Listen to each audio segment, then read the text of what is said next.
IPI Sports brings you to the southernmost part of the United States, Key West, Florida, where 60,000 people have gathered to watch over 70 of the world's fastest boats.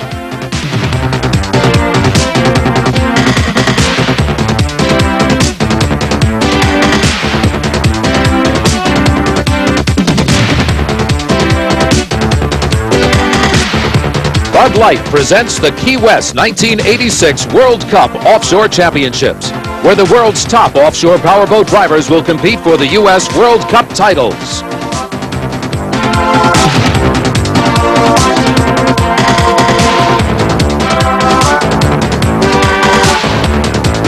Bud Light presents the Key West 1986 World Cup Offshore Championship. Brought to you by Bud Light. Ask for Bud Light. Everything else is just a light. And by Apache Powerboats, builder of the finest offshore pleasure boats. Nothing beats an Apache.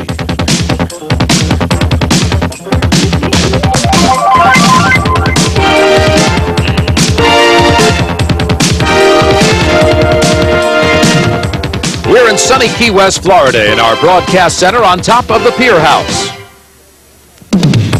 Hello, everyone. I'm Dick Crippen, along with Jim Hendrick, as Bud Light presents the 1986 Key West World Cup Offshore Championship race. Now, this is a final race today, Jim, but there's been a lot of races and competition coming up to this one. What it all boils down to, the two top classes, Dick, in the superboat class, you've, of course, got Al Copeland and the crew out of New Orleans and Popeye's Diet Coke. They've got a pretty big leg up. All Al has to do in the Popeye's Diet Coke is to finish no worse than third, but stay ahead of New Jersey's Tim Sosuli in the Maxon.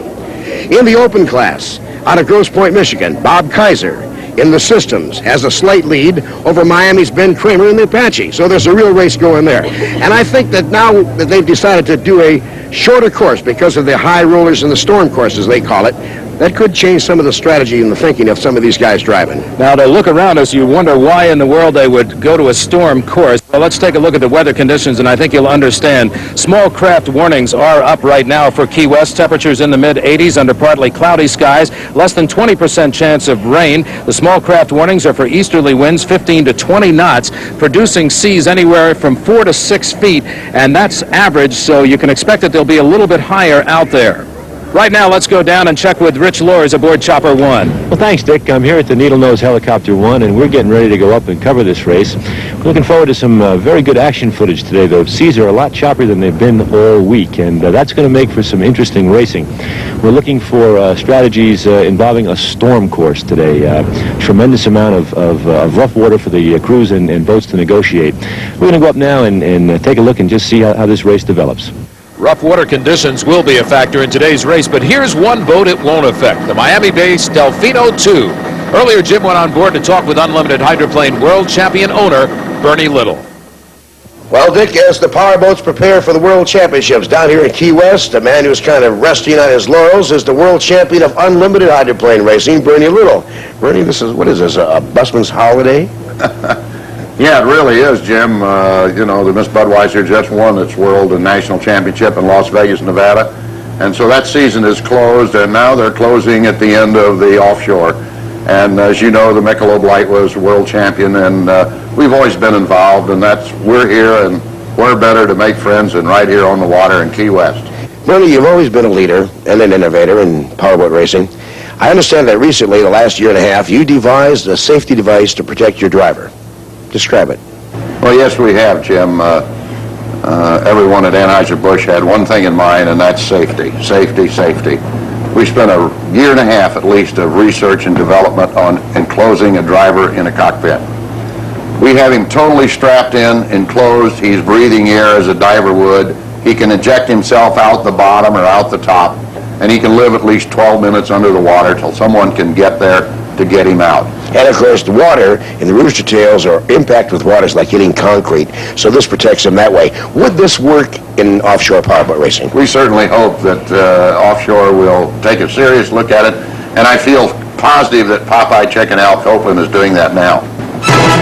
Dick Crippen with Jim Hendrick, and we'll return to Key West, Florida with a start as Bud Light presents the Key West 1986 World Cup Offshore Championship.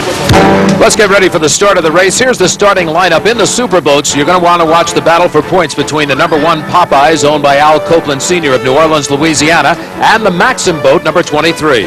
In the open class is Team Apache with Ben Kramer, GK Systems with Bob Kaiser, Cigarette Hawk, and of course Team Seahawk and the Seahawk with Sal Magluta, along with Molson Indy. Look out for Seahawk and Sal Magluta and Ben Kramer and the Team Apache to really go at it. Modified class, watch Special Edition. That's John D'Elia Sr. He's the point leader in the M1 boat, and he's got plenty of competition behind him. Today's competition will be stiff. In open class, we asked Ben Kramer of US1 Apache what he needs to do to win. We need to come in first place, and Kaiser Systems boat, the number 7 boat, has to come in underneath second. If we come in first and one of the Seahawk boats or Molson Indy come in second, then we'll be the world champions. Two type of courses. Part of it's smooth, part of it's rough. What's the best part you run in? We run good in all of it. There is no real smooth part per se. Close to the beach, it lays down a little bit, where you can run harder in it. But I wouldn't say that any part of the course is flat except for inside the bay here. And the way the wind's blowing, it doesn't look like it's going to be too flat. Flat water is not necessarily what Ben's rival Bob Kaiser of System 7 is hoping for. We talked to Bob about his upcoming race strategy.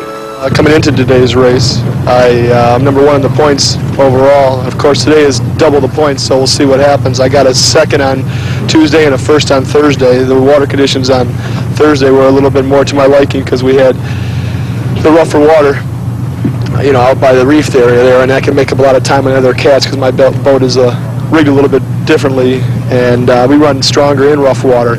And we can keep ahead of most of the V-bombs, and then we can smoke them in the calm water. So hopefully today, with the water being like it is, we'll have the advantage once again, and we'll have to place in the top 3, and if we do that, we'll be in world champions. Plenty of competition in the rest of the field. Also in the pro stock class, watch the number P2 ACR Spirit. They're 3rd in points going into the race. Your leader in this particular group is Boardwalk, and the second place boat in points is the Agitator.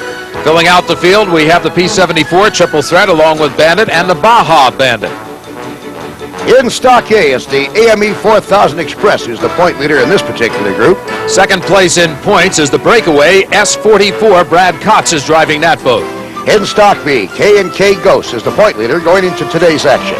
Over 70 boats are entered in today's race in 10 different classes. We talked with Bob Erickson about his race strategy. Key West is basically a game of survival, and any team that can finish all 3 races with all their motors going, their hull intact, everything operating the way it should, is going to be doing real well. We're in pretty good shape on the points, so we feel that it's really they have to come to us, but we're going to go out in front and survive. The points race is really where it's at in this particular event, and this is not a one-day event. We're not just looking at this race today, Jim. Actually, this is the 3rd day of 3, and where it's at is where they finish. First, second, and third, you get 400, 300, 225 points respectively. And after the 3-day event, which concludes today, High Points takes all the marbles in each class. It's as simple as that, and today it's a special race because they're awarding double points, so a boat that's placed a little further back has an opportunity to move up in the pack. Now let's review some of the highlights of the earlier races. For instance, on Tuesday, Jim, it was no race at all. No, it wasn't. The Laven boys, Chris and Mark, put the pedal to the metal and left everybody, went away and hit. As a matter of fact, by the time everybody else got into the dock area after the race, this boat was already on the trailer. They were already washing it down. Jesse James literally smoked him on the course. That's a catamaran design, and the water was fairly smooth. They were able to dominate with that design, but another cat driver who was probably surprised was Al Copeland Sr. out of New Orleans, Louisiana, in the number 1 Popeyes. This guy probably thought he had it pretty well wrapped, but he only came in first in Super. The overall went to Jesse James. Well, this is the largest boat in the largest class. This is the Popeyes Diet Coke. Now, they can seat 4 men, but in this particular race, there's just 3 in the cockpit. So Popeyes is one of the powerful boats that you're going to have to watch a little bit later today. This was Tuesday action that we're looking at right now. Here's the 3rd place boat in the Open on Tuesday, and driver Sal Magluta. The boat's name is Seahawk out of Miami, Florida, number 25. And watch this boat. It gets light in that water with all that tonnage. Here's a boat out of Grosse Pointe, Michigan. It's the number 7 GK Systems with Bob Kaiser at the wheel. The throttle man is a veteran, Errol Lanier, and they were second in Tuesday's action. And you can see right there, Jim, that the water favors the catamarans. That's a beautiful ride by the GK Systems boat. Here's another of the catamarans doing well. It is the 4th place boat in the open class on Tuesday, number 20, the Team Seahawk out of Coral Gables, Florida. Willie Falcone is the driver in that one. Justo J on the throttle, and Juan Barroso is the navigator. A little dive. Look at a little chine walk there, you notice? Boy, it's amazing. As heavy as these boats are, this is really what depicts the speed of these boats. US 1 Apache with the driver Ben Kramer and a throttle man who really knows his way around, and that's Keith Hazel. Navigator on that Tuesday race was Tom Evans. And that boat placed 5th in the open class, and this is the V-bottom style boat. You can see the difference in the ride, and that's a good shot of the Team Apache boat US 1. Of course, the Super and the Open boats were not the only ones that were competing. For instance, we have the modified boats, the M1 Special Edition out of Greenwich, Connecticut. That's John D'Elia. He leads in points. As a matter of fact, going into today's race, he was first in the modified division on Tuesday. That's a bit of a different ride as to what we saw the bigger catamarans and the way they hit into the water. Long Shot was first in the Pro Stock, and actually it was truly a long shot, but out of St. Charles, Missouri, this boat.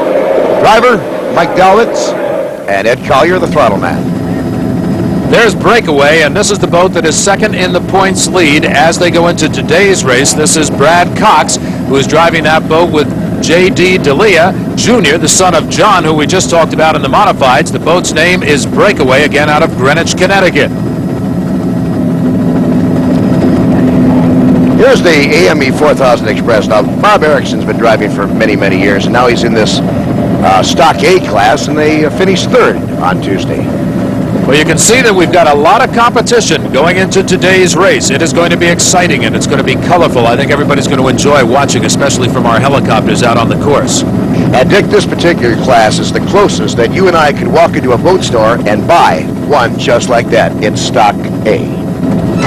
You're watching Offshore Racing at its best, and we'll return with Thursday's race right after this. In the second race of this World Cup Series, world champion Mark Lavin, throttleman of the Jesse James, was killed shortly after the start of the race. His brother Chris Lavin, driver of the Jesse James, was not injured in the accident.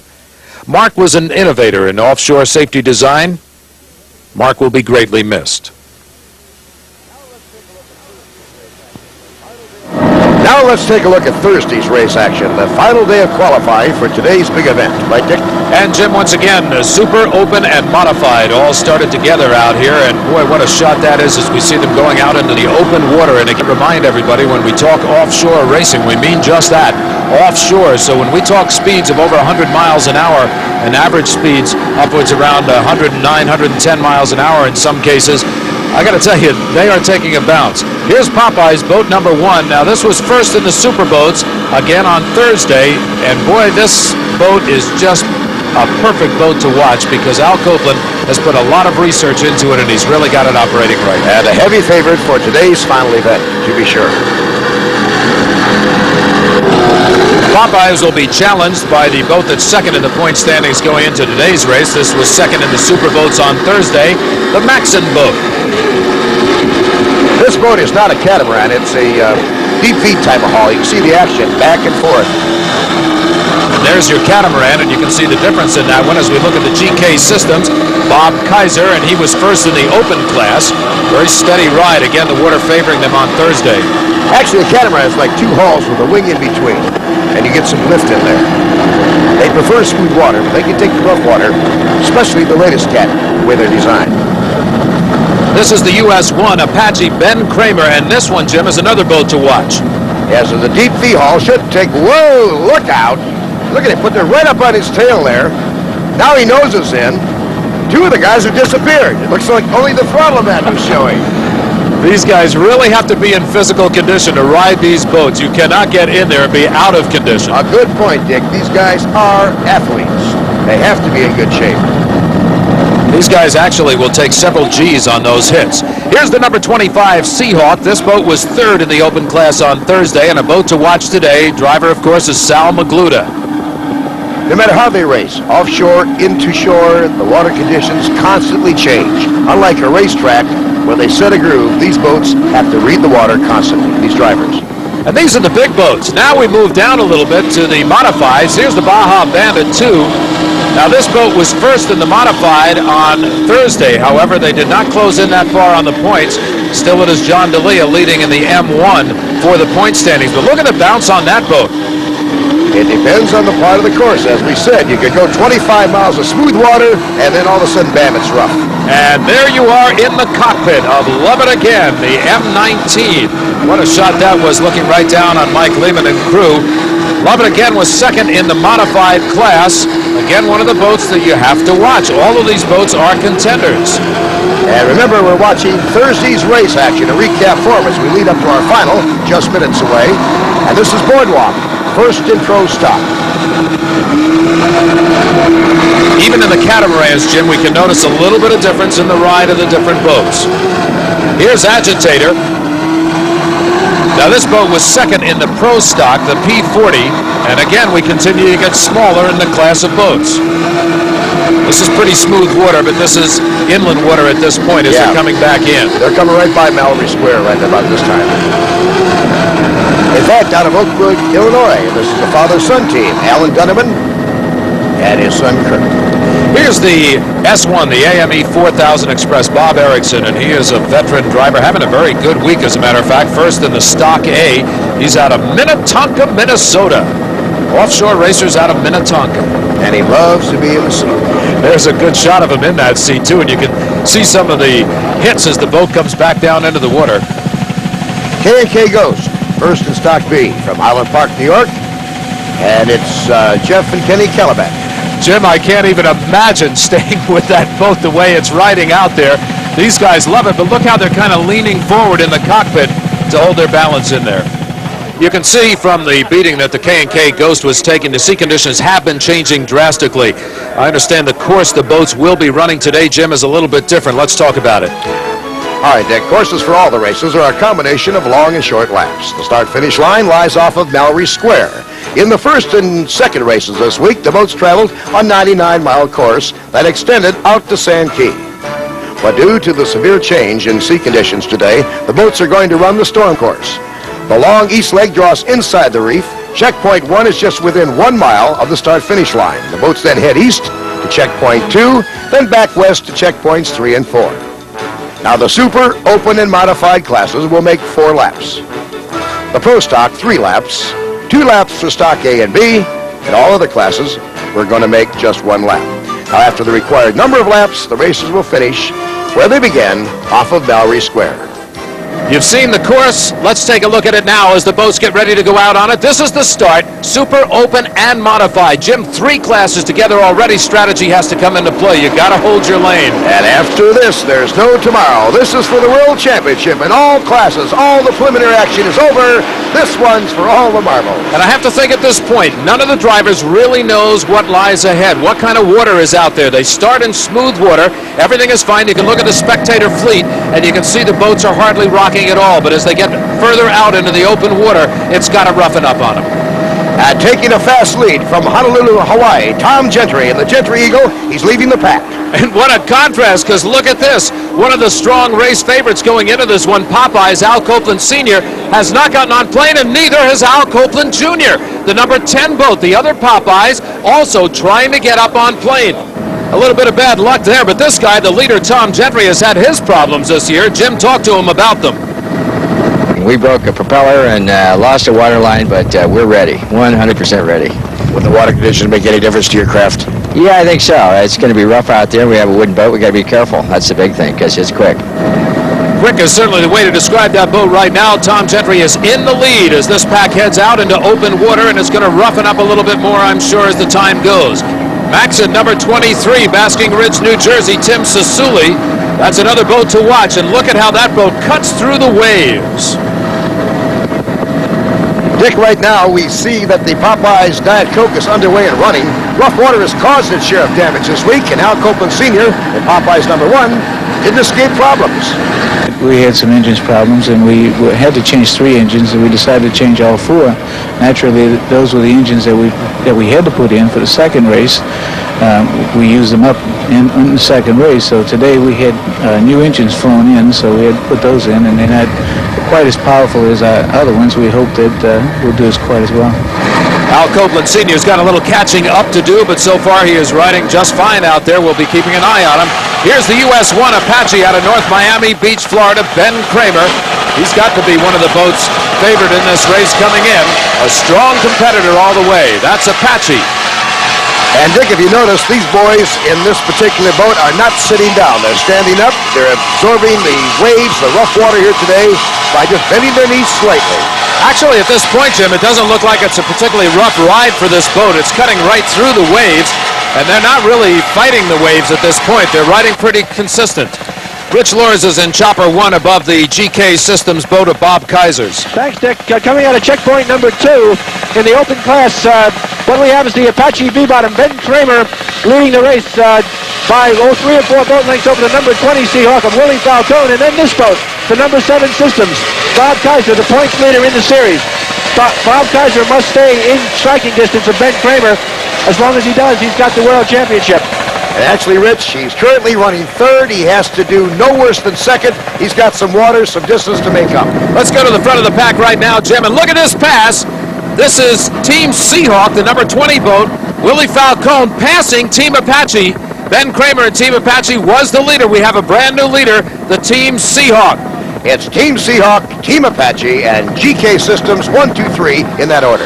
And here's the second place boat in Modified. This is the Baja Bandit 2. Again, we're seeing that the water is not particularly rough at this point. A little bit of bouncing, but they're still in control of the boats.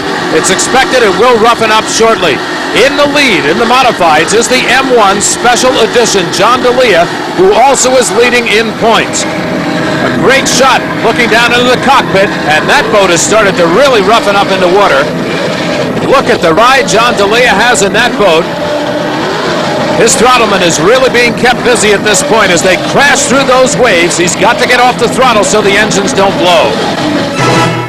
Dick Crippen along with Jim Hendrick. We'll be back as Bud Light presents more offshore racing from beautiful Key West. Events of this magnitude rely on corporate support. Earlier, Jim talked to a man responsible for his company's future involvement in offshore racing.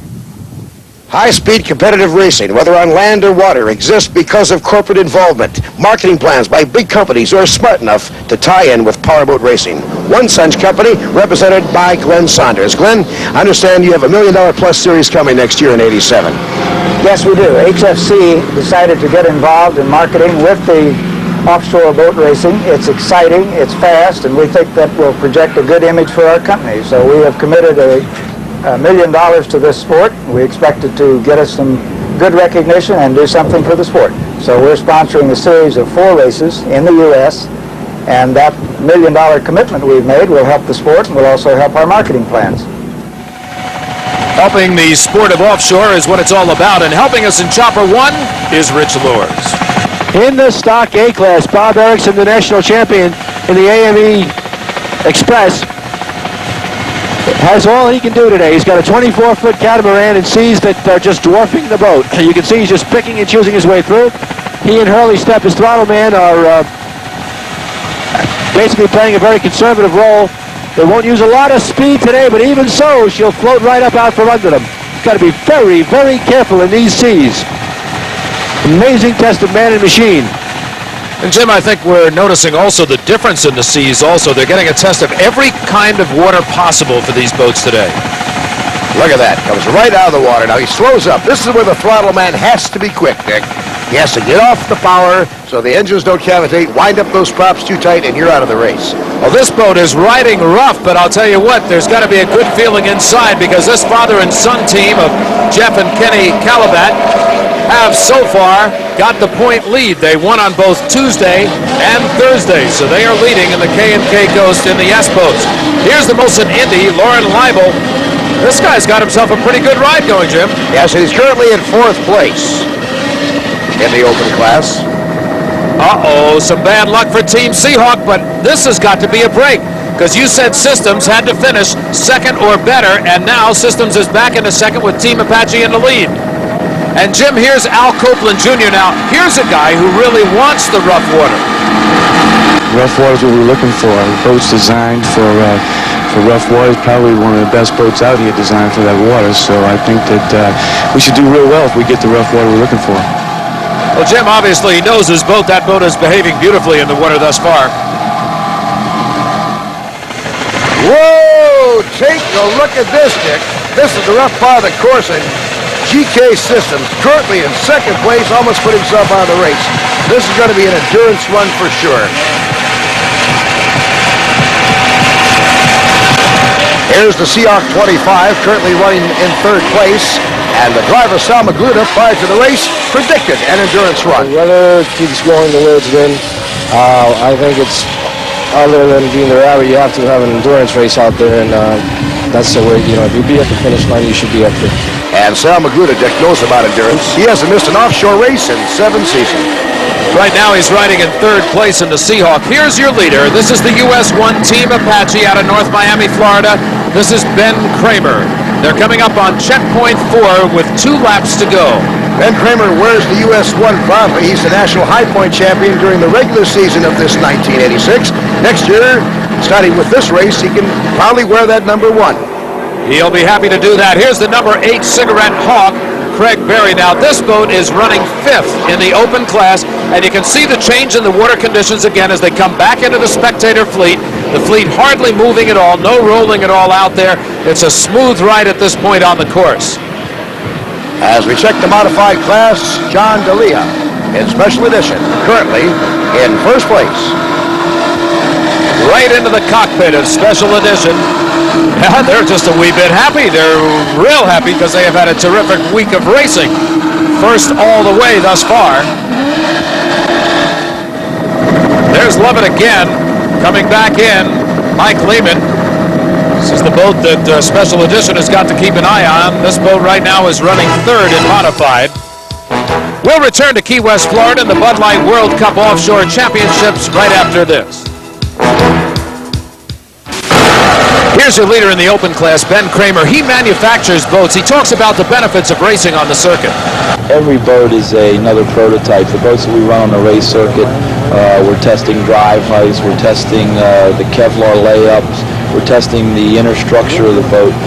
If we can run a boat out here in 3 to 5 foot seas at 90 miles an hour, and the boat's strong enough, then the boat is definitely strong enough for the average consumer to go out and run 65 miles an hour. So we feel that you know, we do all our testing on the offshore circuit and then take it back to the shop, reevaluate the boats, and put what's good into the production boats.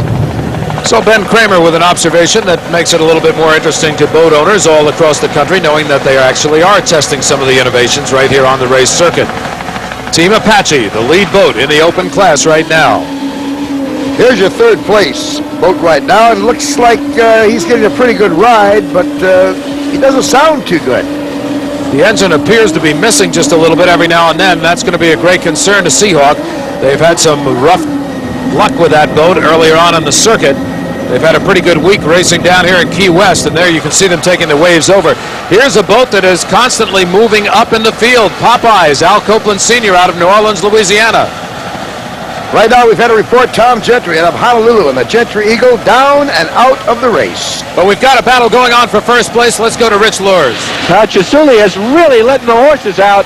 Apparently he wants to extend Al Copeland and the Popeyes a little bit more in these rough seas. This is the leg in which Chisuli has the advantage. We're going into the wind. The catamaran hull, the 50-footer, even though it's a huge boat, does pick up a considerable amount of air in these rollers, and the V-bottom will knife through where the cat will tend to launch. Both of these boats are capable of speeds well over 100 miles an hour, but Tim Chisuli seems to be willing to use a little more of his speed right now. And Al picks up the pace, and Saroy answers. The Copeland Saroy team have increased the speed about 15 miles an hour. They're not going to let Chisuli get out of touch. we are seeing some strategy coming into play, and I don't think we've seen the end of it.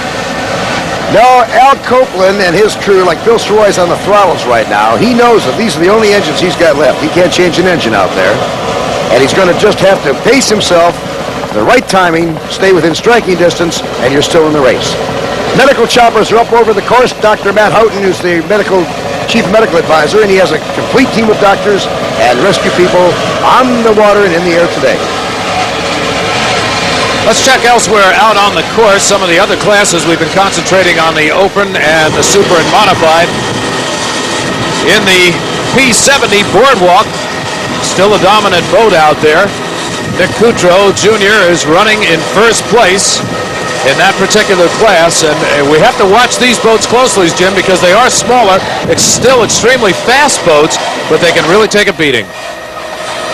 Well, the agitator doesn't look too bad here. There's 3 Mercury outboard engines powering this P40 boat, and currently riding in second place. Agitator now coming into a little bit calmer water, riding with the waves, and so far doing a fine job. Again, that is the father and son team. Let's go up to Chopper 1 and Rich Lors. Thanks, Dick. We're over Love It Again. M19 currently running in third place in the modified class. This boat came out of the start and took the early lead in the class, but has now fallen back to the 2 leaders, who are, of course, Special Edition John D'Elia and Larry Foch, John Sosselin in the Baja Bandit. But running a very strong third is the Love It, and she seems to have sustained already a little bit of bow damage, and it's not surprising in these seas. As I've said before, the oncoming seas in the headwind is a tricky combination for the catamarans. It requires a very steady hand on the throttles. Jim, that can be the whole secret to any race in offshore racing, the man on the throttles. Exactly right. They're very, very important. The driver does not have any control over the gas pedal. He has no throttle. He just holds on, steers. That's what John D'Elia is doing right now in this boat. Leading in the modifieds, the M1 Special Edition. Beautiful job of it. The driver really has to kind of make sure he hits the wave right, because that's also very critical. We see them bouncing over the waves, but if they don't hit it just right, they could really buy some trouble. Second place right now, the Baja Bandit. He's had a fine race so far. He's trying to close that gap with the M1 Special Edition.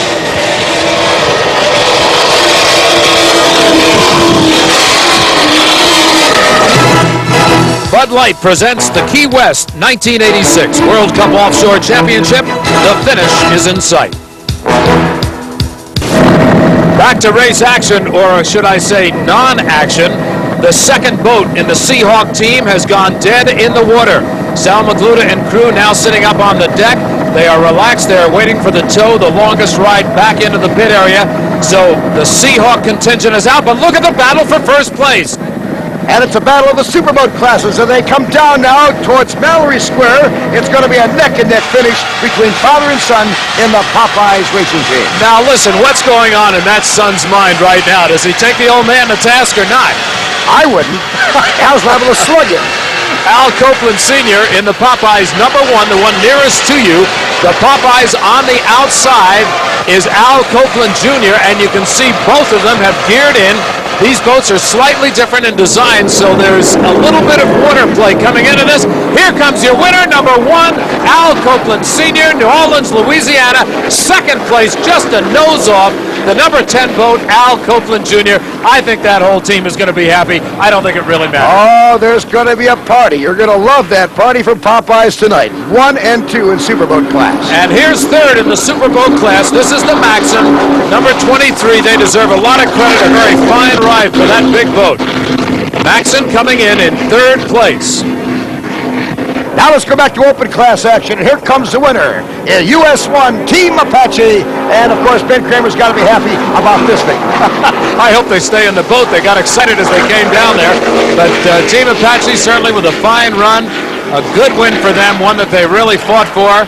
It looked for a while like they might have some problems when Seahawk took over the lead, but they came back up in there when Seahawk went out, and now Team Apache takes first place in this particular race. And here's the boat that was going to cause the problems. Well, I'll tell you, Team Apache wins this race, but the World Championship over 3 days of racing belongs to this team.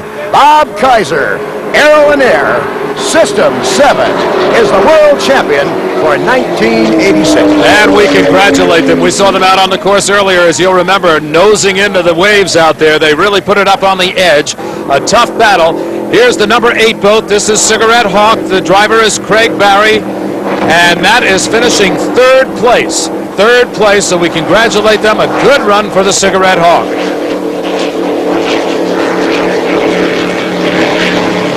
Coming right down the straightaway, Mallory Square, and another day is over.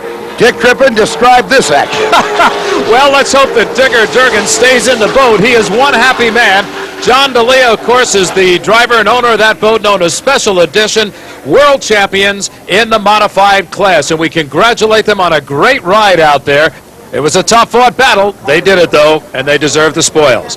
Here's second place, the Baja Bandit 2, the M7 boat. Boy, there's a beautiful shot of that boat coming home to victory. Jim has made his way down to the pit area. Al Copeland is standing by, winner and World Cup champion in the Super Boats. You started out slow. It looked like you had a little problem getting on a plane. Yeah, we did. We had a little problem getting on a plane, but that's typical of this boat. We play catch-up all year, but we seem to win, so I'm not changing anything. I like it like that. Bill's got a big surprise, a smile on his face as to stand. Bill?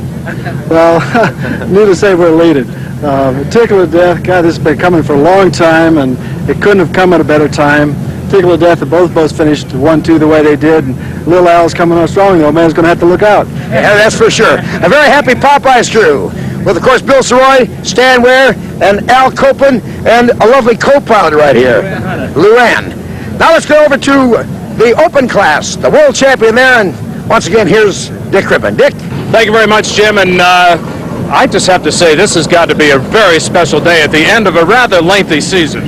Yeah, it's a great day. It was a very rough day, and went our way the last 2 days racing. We got a first and a second, and today we pulled off a second and did what we had to do. Arrow was the best on the throttles, played it real smart today. Well, what kind of situation was it on the throttles today? Was it rough out there? Very rough out there. We just had to try to keep the equipment together and stay up there close to Apache where we had planned. The last lap we let off and got a little scared there. Craig Berry and the Cigarette Hawk came around number 3A, which would have out of nowhere, and took us, and which put us in third, which wouldn't alleviate us from from the World Championships. And so we had to put in the kitchen. Arrow kept it to the firewall from 3A all the way home, and she held together, but we were dancing all the way in, that's for sure. And hoping to celebrate like that is the P70 Boardwalk, currently running first with less than a lap to go. They like to celebrate also. They've got themselves a real good ride going, and they've got good control, but boy, look at how they're secured into that cockpit. That's a great shot showing you the protection these drivers have on the course. Here's the ACR Spirit, currently running third in the P class, Dick. It looks like this boat has come off a lot of power coming back in, and perhaps they're just trying to ease up the beating that they've been taking on this course. As we say, currently running in third place. Is the final lap for these boats as they will continue in. Yeah, Pete Marzano, I don't think has all the horses he wants right at this point. Continues to take a rough beating. Here's your second place boat, the father and son team. Alan Dunteman is the driver of Agitator, the P40. So they are second place, and they are still holding it very strong, and there's not much competition coming up on them at this point. Here's Total Chaos, currently running fourth in the P class. I like the name of that boat for this type of a course, because it looked like total chaos out there for all the boats through the entire race. I agree. Here's the ME 4000, second place in Stock A. Bob Erickson, pretty good show. They've taken a pounding today. He really has done a very fine job of driving out there. Look at the padding behind the heads. Captain maintained, and they've maintained throughout the day, folks, in Stock B, currently second place. And they're kind of happy with the way things have gone for them out there. Again, small boats, good power to them, but a lot of jumping around and a lot of G-forces. Here's Jeff and Ken Calabit, the K&K Ghost. They are in first place in Stock B, the S84, and they are taking a bit of a... Whoa! Look at that one as they come out of the water and back down in again, still standing up as they power this boat home. We'll return to Key West, Florida, and more offshore action in a moment. One of the races we were watching closely involved Apache. Ben, coming out, sometimes you can win and not really win. Well, it was a rough race today. We ran a hard race, and that's just the way the points add up sometimes. But it was a great year for you. You had a tremendous national championship, one that a couple of weeks before you might not have even been able to consider. Well, the year had its ups and downs. I'd like to see Bob Cicente back in the boat with me and healthy, and Earl did a nice job out there today. Him and the Systems boat looked good out there, and they kept everything running. And that was about what it was today. It was a survival race. It was survival. There was some rough seas out there. Yeah, it was like victory at sea. Well, Ben, you come back again with a little want, for sure, for next year. We'll be back next year. We got 2 new boats being built that we're going to put safety cockpits in, and we'll be back strong next year. After 3 days of action in 1 week, Popeyes with cross-the-board victory is the World Cup champion in the Superboat class. In the Opens, it's the World Cup champion, number 7, GK Systems. And in the Modifieds, it is none other than John D'Elia, the World Cup champion in Special Edition. Jim is with him right now. A very happy crew here at Special Edition with John D'Elia and Digger Duggins out of the Connecticut area. And I'll tell you right now, these guys are not only the world champions in Modified, but also they'll wear US 1 for the APBA National Champions. John, quite a thrill. Yeah, quite a thrill. This is a fitting end to a great year for us. You know, we won 9 races this year out of 13 starts. That shows a lot for my throttle man, of course. I just aim the boat. He does all the work, and I got to say it right now on television because I know his mother's watching. Thanks a lot, Digger. Here's Boardwalk. This is the P-70, first in the Pro Stock Division. A happy crew aboard that boat also. They fought hard for the win. And P-40 Agitator will finish overall second. And with this finish, a record is set for the first time ever. One engine company has powered all 6 world champion classes. All of today's world title holders are powered by Mercury Marine, outboards and inboards. And Dick, that's quite a feat. That certainly is. I'm sure they're sharing it with the rest of these teams out here. Second place to Agitator, the P-40. Third place will go to Total Chaos, who is 6th overall. That boat, the P-10, coming home now. They have not put the coals to it for about the last half a lap or so. They knew they had third place sewed up, so they took it nice and easy, and they're coming in very comfortably in third place. So our congratulations to the Pro Stock winners. Here come some of the S boats in now. The Stock A Mad Catter is the first boat across to take the win. Boy, look at the size of that boat. That's really getting down into what you buy off the showroom floor. That's right. Here's our second place finisher in the S-Class, AME 4000 Express, second place to Bob Erickson. But he's first place, and he's world champion overall by total point accumulation over 3 days of running. And once again, he's done a fine job out there, and I know he's happy. The total points for the 3 days, giving him the championship in the S1, the AME 4000 Express. Here's the S84 K&K, the father and son team, the K&K Ghost. They are first place and World Cup champion for their class, Stock B. And you might have wondered if they'd even make it across the finish line the way that boat was flying out of the water just before the last break. It was unbelievable, but they stood in there literally, and they take the win. Standing alongside the Boardwalk, the APBA World Champion in the Pro Stock, Nicky Cutro and Tom McCorry. I understand, Nicky, that Tom has something to do with the World Championship in past years. Yeah, Tony's won the World Championship here in 83 and 84 with the boat called the Black Duck, which is now our boat. That's why we're so lucky we brought Ace Tom with us, and I won the World Championship here in 83 in an S-Class boat. Very good. Tommy, any feelings today? Oh, it was a nice race. It was a little rough, but we could read the water and took it easy and just played our strategy game. And the APBA World Championship Cup in Pro Stock goes back to Lake George, New York, with a couple of real sportsmen. Well, our subject right now is not only national, but world champions, too. Bob, I'll tell you, what an end of the season. Oh, I'll tell you, this is really the frosting on the cake. You know, this is my 6th trip down here to Key West, and the first time we won the overall point series for the World Championship.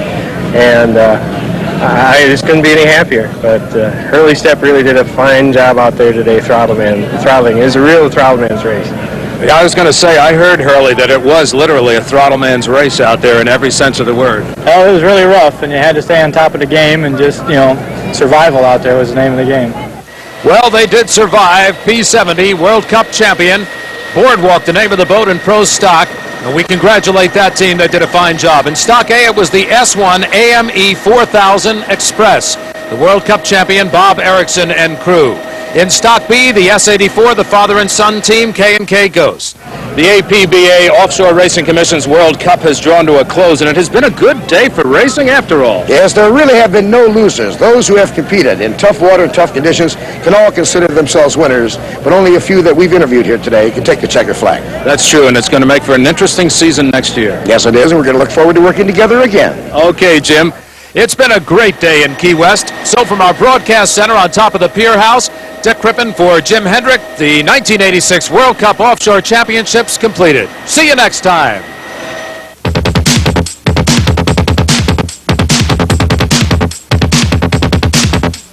A promotional consideration has been provided by Pier House. Discover why the most laid-back resort in Key West is also the most lively. On the water in the heart of Old Town Key West. Pier House, the place to stay in Key West. Bud Light presents the Key West 1986 World Cup Offshore Championship has been brought to you by Bud Light. Ask for Bud Light. Everything else is just a light. And by Apache Powerboats, builder of the finest offshore pleasure boats. Nothing beats an Apache.